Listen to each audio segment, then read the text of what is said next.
So today we're going to be covering DPX and going through how to protect and recover your data from ransomware attacks. So just real quick before we get into the products, my name is Aaron McEwen. I'm a solutions architect here at Catalogic. And also on the call is William Bush, who is our field CTO in Europe. So between the two of us, we're going to be giving the presentation today and kind of going through everything. But just real quick, DPX, as you know, is data protection for tape, disk, and cloud. We're going to be going through kind of the specific ransomware components today and how DPX actually works and benefits you in those scenarios. vProtect is data protection for your open VM platforms, whether you're using Red Hat, Over, Nutanix, Citrix, Oracle, KVM, Kubernetes, as well as the big two being Microsoft and VMware, but really geared towards those open VM platforms. Cloud Casa that we're going to be covering quite a bit moving forward is data protection as a service for those cloud native workloads, so Kubernetes and cloud databases. Now, the three here on the right that are all NetApp specific, CryptoSpike Restore Manager and Data Analyzer. CryptoSpike is real-time ransomware detection, prevention, and recovery. Restore Manager is your file indexing, search, and restore capabilities. And then Data Analyzer is your more in-depth file data analysis visualization approach. Okay, so just getting into what DPX is, how it works, and why it's beneficial. So very simply, DPX is an efficient and flexible all-in-one, all-purpose data protection solution that supports disk, tape, and cloud. So how does it work and why is that beneficial? Well, DPX is providing you with the 3-2-1 rule, and we actually like to say the 3-2-1-1 rule, so that you are always having that one extra backup, in case you ever need it, so that it's always available. And we'll get into why we kind of say the 3-2-1-1 as opposed to just the 3-2-1 rule in just a few minutes. But basically, we want to make sure that you have at least one backup that is protected and air-gapped from a ransomware attack. Okay. DPX also provides you with multiple recovery points via incremental forever backups for both physical and virtual instances. The fast recovery basically is providing you with the ability to perform an instant restore from your backup snapshots software-defined storage target. The rapid item level recovery for Exchange, SharePoint, and SQL Server, as well as being able to generate those detailed reports to show the total amounts of data that are protected by a daily basis. Okay, and we'll get into each of these a little bit more as we go through them, but just to touch on what DPX is and what the benefits are that it is providing you with. Okay, so I'm going to transition over to Will and let him kind of go through some of the things we've been seeing in the UK and a little bit more details in terms of how we lay out the 3-2-1-1 rule. Will? Definitely, thanks, Aaron. So yeah, obviously it seems we can't go another day or a day in total without seeing ransomware attacks being in the news. There's some stats on the screen here that are based around some UK organisations for Q1 this year. So there was 172,000 cyber attacks in Q1 this year, and that was 2,000 cyber attacks a day. Now, looking at some of the more updated stats from Q2, there were 377 security incidents in Q2, and there was 1.2 billion data records breached. Now, that is actually a reduction on Q1. There was 3.2 billion breached in Q1, but there was a massive outlier in there, and that Comcast got hit, and there was a database of theirs found online with 1.5 billion records in. Some of the organizations that are being hit, we're looking at Facebook, we're looking at LinkedIn, we're looking at Comcast, we're looking at very large organizations that are facing attacks and having data breaches and security incidents happen within them. So, no company's safe, unfortunately. It is a growing industry. Cyber criminals continue to make more and more money. As I say, it seems we can't go a day without seeing them in the news. And yeah, I mean, so some stats here around how much money they're expected to make this year is up to $6 trillion from $3 trillion in 2015. So unfortunately, it is a growing industry, and it's something you need to protect yourselves from and ensure that in the event you are hit by ransomware, you can quickly get back to a good point in time, ensure that your business can continue operating, ensure that you don't have to pay the ransom, which obviously typically is going to be a large fee within there. So you're best off providing multi-protection solutions and having your data protected via data protection solutions such as DPX. Yeah, and to Will's point, I think it's not a matter of if, but when you are going to encounter an attack. I mean, obviously, a lot of these corporations are massive that are being attacked, and the hackers have found weaknesses in. So it's not so much as they don't have enough protection. It is that the hackers and the attackers are finding these loopholes because they just don't have, not only not enough, but not the right protection in place that is going to kind of overlap each other, and protect against them, because the attacks are growing faster than the solutions are. So it's important to have, multiple lines of defense so that you are protecting yourself, because as you can see, the attacks are growing, the amount of the required ransom is growing, and the ability to recover from this is really, huge, obviously, to everybody's business. So again, it's not so much as if, but when. So it's really important to have something in place that is going to keep you safe, and have at least something there that that you can back up or restore to. But go ahead, Will. Definitely, it's a very valid point. Thanks, Aaron. So in terms of DPX, really now this is about more than data protection. As we just touched on there, there are multiple security threats out there now. Ransomware is rife, and ensuring you have a solution that provides the ability to recover from cyber threats, and a ransomware protection element within it is key to a data protection solution. So that's something we can enable via DPX. DPX is all built around simplicity and speed. So everything we do is to enable fast, reliable backup and fast, reliable recoveries. So in terms of the ability to protect the data within there, we provide multiple different technologies to be able to back up, say, virtual machines, servers, file data. So we can perform agentless VM level backups for VMware vSphere and Microsoft Hyper-V. We can do block level backups for the vast majority of operating systems. We can also do file level backups. We can do NDMP backups. We can do image backups. So we have a very vast capability in terms of what we can protect with DPX. We're not like some of the newer players on the market. We have been in this market for over 25 years. So we have a lot of heritage, and obviously within the product, we've got a lot of capability to support not only the latest and greatest applications and operating systems, but also some of the maybe older operating systems and applications that you may still be running within your production environments. In terms of being fast, obviously fast is very much key to recovery processes. So we support instantaneous recovery with Catalogic DPX, and we can quickly get data spun back up available there. So if you are hit by a ransomware attack, obviously you're in a bad situation. Suddenly your data has been impacted, potentially production lines have been impacted within your business, potentially things have been taken offline, potentially this is revenue impacting to you. So you want to get your data back quickly from within here. So getting back to a trusted point in time with DPX is very quick and easy with instantaneous restore within here.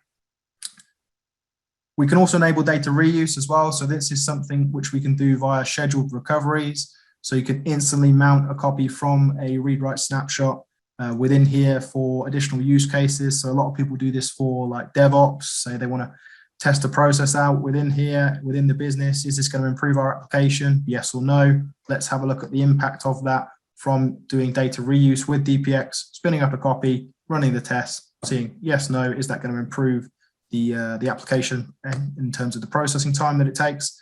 And if it does, hey, let's promote that into production. If it doesn't, let's spin that back down and get rid of that within here.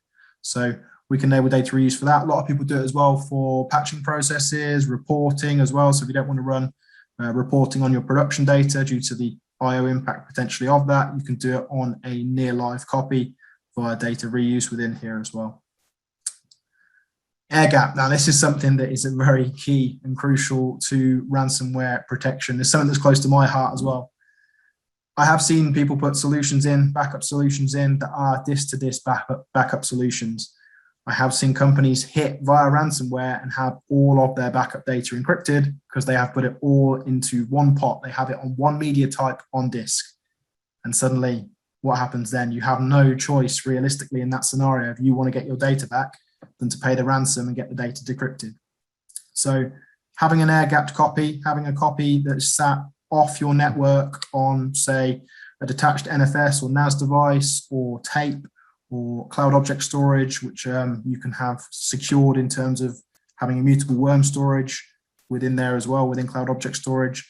Having a copy that is off the network really, really is crucial, having that air-gapped copy, because if your copy is sat on the same network that has been impacted by those pesky hackers who have infiltrated you with ransomware, then they will try and get their hands on that backup data. If they can encrypt that data, then you've got a big, big problem on your hands, as I saw for quite a large organization. Unfortunately, they got hit in one of my previous lives that I saw. So yeah, it's not pretty, and it ends up, unfortunately, usually with the ransom being paid. So ensuring you have an air-gapped copy is really, really crucial.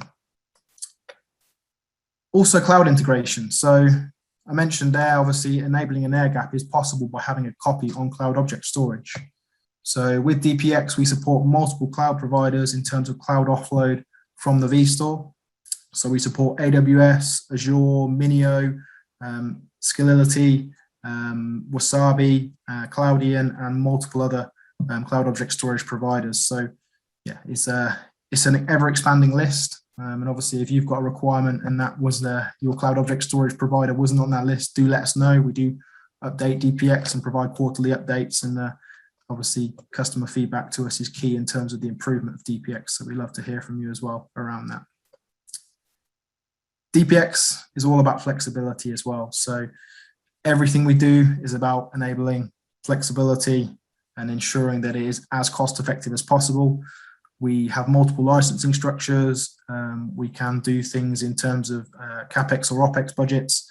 So we have multiple different options for everybody's wallet size within here as well. So never walk away thinking this is potentially going to be too expensive. If you look at the solutions that are on offer, we always, again, have the capabilities and flexible licensing structures to suit all budgets and needs. Yeah, and I think also, just as Will mentioned there, in terms of the flexibility, if you do see any of, like Will said, the cloud integration types, if you don't see the one that you're particularly using or that we have on the specific list, by all means, let us know. We'll be happy to add to the list so that you can integrate it with, with the cloud. So absolutely, suggest it, throw it up there. If you don't see it on the list, we'll certainly get it added for you. So I'll let Will kind of go into the 3-2-1-1 rule here, but the air gapping point there, if you didn't catch that, we're going to go into that in just a second and kind of elaborate on why that one verified copy for recovery that Will was touching on is so important. But go ahead, Will, continue. Thank you, Aaron. So 3-2-1. Yeah, obviously, if you don't know what this is something which most organizations build effectively and architect their backup software and strategies around. It's a really, really simple methodology that was actually an American photographer that came up with this to just ensure that his data was stored and ensured that he never lost any photographs. The first one is a real key point, so maintaining at least 3 copies of your data. So typically you're going to have your first copy sat on production data, and your production copy sat on some form of disk storage. Typically in this day and age, it's usually flash, SSD or SAS storage. So that's going to be sat there. You then need to have a backup copy of that. Again, your primary backup copy typically would be sat on some form of disk potentially, and then have subsequently to that a third DR copy. So that could be sat off-site on tape or cloud object storage or a segregated NFS device or something along those lines within here. So that's effectively ensuring you have at least 3 copies of your data. 2 should always be on different media types. So you should always ensure that if you're, say, your primary copy and your secondary copy are both sat on disk, that subsequently your third copy of data is sat on tape or cloud object storage or a different form of media. At least one of those copies, and this is a really key point, needs to be kept off-site. That is your DR copy. If the proverbial was to really hit the fan and the business was to be impacted and your network was infiltrated, a ransomware outbreak happened, it spread like wildfire, you didn't realize, and actually your backup data got impacted as well. The primary copy of your backup data was impacted, then you need to ensure that you have at least one copy set in an off-site location. Ideally, that should be air-gapped as well. So a physical gap of air, an off-network copy of that within here. Now with DPX, you don't have to worry so much, because effectively what we've got in terms of the ability to store snapshots is we have a mutable ZFS file system. So if we are storing data on a disk copy with the vStore, that does provide us with another level of security within there. We'll touch on that a bit more when we go into vStore itself, but still, even with that, I'd recommend having a tape-based or a cloud object storage-based copy off network as well. And finally, the additional one, oh, sorry, Aaron, go ahead. No, I was just going to say, just touching on that one copy there, the key point there is it's immutable. So knowing that it can't be changed or modified is really the important part there that Will was talking about. So that immutable copy is just the one point that I wanted to note there. But go ahead, Will, on the last part. Definitely. So with the one additional step that we recommend within here is having a verified copy for recovery from.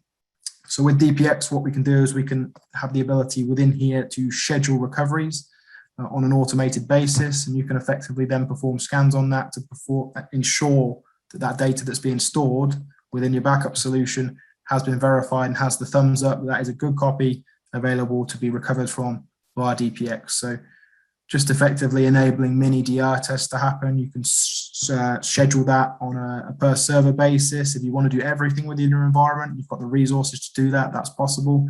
If you want to do small subsets and you've got a specific list of high priority servers, then again, we can enable scheduled recovery for those and ensure that the recovery is verified, so that if you ever did have a scenario, unfortunately, where ransomware or a virus or anything had caused an impact to your data, a natural disaster, a user error, deleting some data, and you need to effectively restore from a backup copy, that copy is verified and you know that copy is good. Go back obviously to the latest point in time that you need to, or the most recent point in time even, and ensure that you're going back, and the recovery time objective is going to be very quick because we're doing instant recovery process. And the recovery point objective as well, we can enable to be very low because we're doing everything incrementally within here. We've got patents surrounding our incremental backup technology as well within here. And what we do is if we're running that on a frequent basis, obviously your RPO is going to be very low and you're going to have very minimal data loss utilizing DPX here. So, yeah, exactly. And I think the key there is making sure that you have that at least one verifiable copy that you always are going to have access to, something that is immutable and that can't be changed. So that's really important. So I'll let Will get into kind of the, how DPX provides the ransomware protection and fast recovery, but just the key takeaways there from the 3211 rule is just being able to always have access to that, at least that one copy somewhere that can't be changed or affected. But go ahead, Will. Thanks, Aaron. So a lot of these points here are really touching on what we've already gone over. So this is really focusing on three core elements of how DPX provides ransomware protection and fast recovery. The first element of that, the top of the pyramid, is ensuring the backup data is secure. So as I mentioned, block and agentless backups on the vStore are stored as immutable snapshots. We also can enable air-gap security, as we've mentioned. So in the form of be it a backup or archive to tape or to cloud object storage. And again, we've got full support for 321. So everything in the product can enable the delivery of 321 and the additional one we've got as well for the verification of the recovery within here with DPX. As I mentioned, again, incremental forever is effectively what DPX has been built around. So that enables us to back up your more critical systems more frequently. So we can do application-aware backups, be that for physical servers, virtual servers. We support the vast majority of production applications that are used out there in the world at this point in time. And we also support the ability to use pre and post scripts for backups as well for some of the more unique applications that are potentially in use out there. Obviously, we can store multiple recovery points. So if you want to, you can spin back the clock to just before potentially an infection or attack happen within the environment. So if actually the attack's been ongoing now over the course of the weekend, and you want to go back to a further point in time with this, we can enable the recovery back to the specific point in time you want to go back to within here as well. Also verification as well. We mentioned the additional one, just ensuring that data can be successfully recovered via verifying that backups are recoverable from within here. And finally, fast recovery. So instant recovery, again, is a great feature. It still amazes me when you show demonstrations of this. People are really wowed by this in terms of the ability to, within a number of seconds, spin up a server, spin up a virtual machine, quickly recover files or folders back. So we can be very granular with this in terms of what we're recovering, be it an entire VM or server or just individual files and folders. But everything here can be done instantly. So literally speed of light, we've got that backup and running. And it doesn't matter if that server is 100 gig or 100 terabytes. We can instantaneously mount and it's back there up and running for you and ready. So size doesn't matter here. So obviously every piece of data is important. It doesn't matter if it's a 100 gig server or a 100 terabyte server. It might be that 100 gig server is more important than the 100 terabyte server within your environment. Who knows? Everything's built around speed here. So instant recovery is fully possible. Also with this as well, we can enable the same recovery from your offsite or cloud archive copy as well. So if you need to enable quick recovery back from that airgap copy again, we can do that as well within here. So basically ensuring that data is again accessible within your environment and recovering from not the on-premise copy, but the off-premise air-gapped copy within here as well.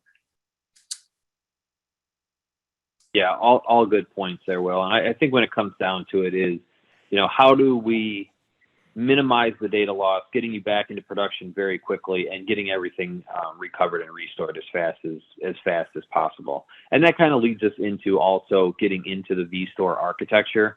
So with vStore, we kind of have two different flavors here in terms of the instances. So you can have it be presented in a physical or virtual instance because it is all application aware.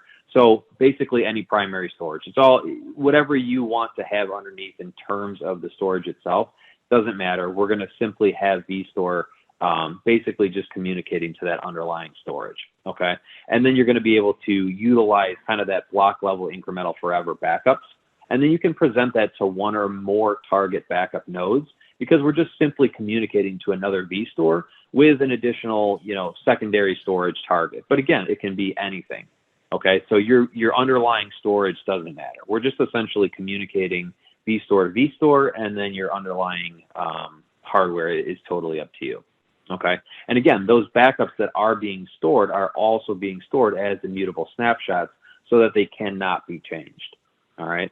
Now, in the event that you are replicating those to a secondary vStore, any-to-any storage, again, doesn't matter. You can also have a multitude of those cloud, DR, and archiving options. I know Will touched on Minio, Cloudian, Scality, AWS, Azure, tape instances. So there's a lot of different options and flavors there for you to choose from in terms of how and what vStore can communicate to. Okay. I touched on kind of the. Yeah, go ahead. For me, the vStore is the beating heart of the solution. It's the backup repository. It's where the data is stored.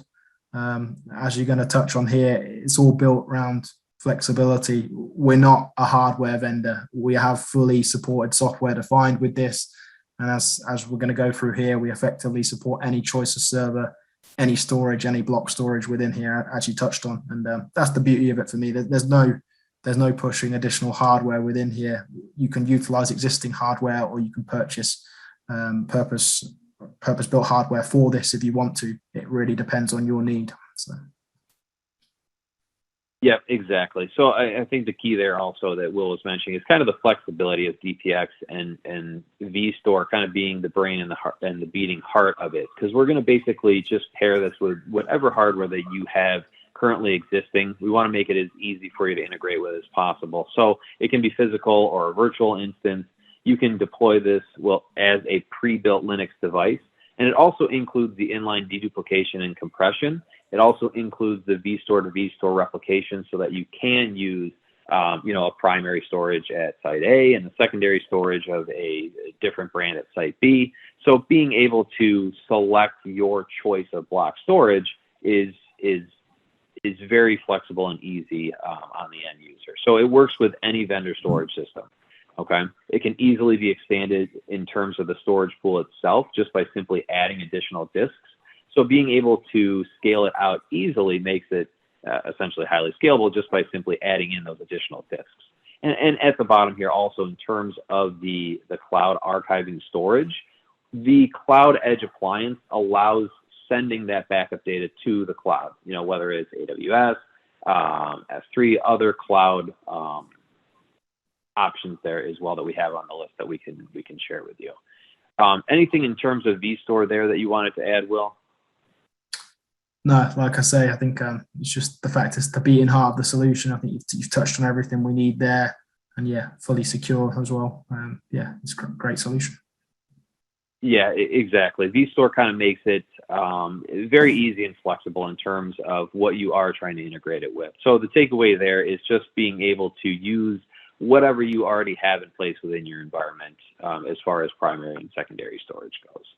So getting into kind of the fast recovery after a ransomware attack and putting yourself back into operational status, basically we have a few different options here in terms of file recovery. So we basically are giving you the ability to perform file recovery or to recover those individual files, okay? For volumes, in terms of volume recovery, we give you the ability to perform instant access. For a virtual server recovery, we're going to simply give you the ability to perform instant virtualization. And for physical server recovery, we also give you the ability to perform a bare metal restore. So all of these recovery scenarios can be done right through DPX. So in terms of simply just recovering a single file, to a full volume, to a virtual server, to a physical server. So pretty self-explanatory there in terms of the 4 different options that you can use to recover from. So whether it's file recovery, volume recovery, virtual server, or physical server, you can do an individual file, instant access, instant virtualization, or bare metal restore. Okay. In terms of support for some of the old favorites that are out there, in terms of tape, we have complete tape management within DPX. NDMP, we also have support for the local, remote, and cloud instances, as well as NetApp and Isilon. For Micro Focus, it also still supports GroupWise and OES, cluster support, as well as file level backups. And for Unix, it still supports Solaris and AIX, as well as file level backup. And then for also Notes and Domino, Windows and Solaris, as well as file level backup in that instance also. So a lot of old ones there that are still supported by using DPX. So again, if you have something that you feel might not be supported, by all means, ask us or suggest that. We'll certainly take a look at the list or get it on the list for you. Okay. So a couple other points here before we wrap up in the presentation itself. The current promotion that we have going on right now is we'll do a complete free review of your current backup strategy and solution that you have in there for ransomware protection. Or if you don't have one, we'll certainly still review the environment with you, go through it, and try to come up with a solution that best fits your needs. We're also doing a $20 per terabyte for NDMP backups, as well as offering a free Hyper-V and VMware license. Anything else that you wanted to add there, Will? No, just thanks everyone for joining. And if you've got any queries or questions that you don't want to raise here, feel free to get in touch via info@catalogicsoftware.com.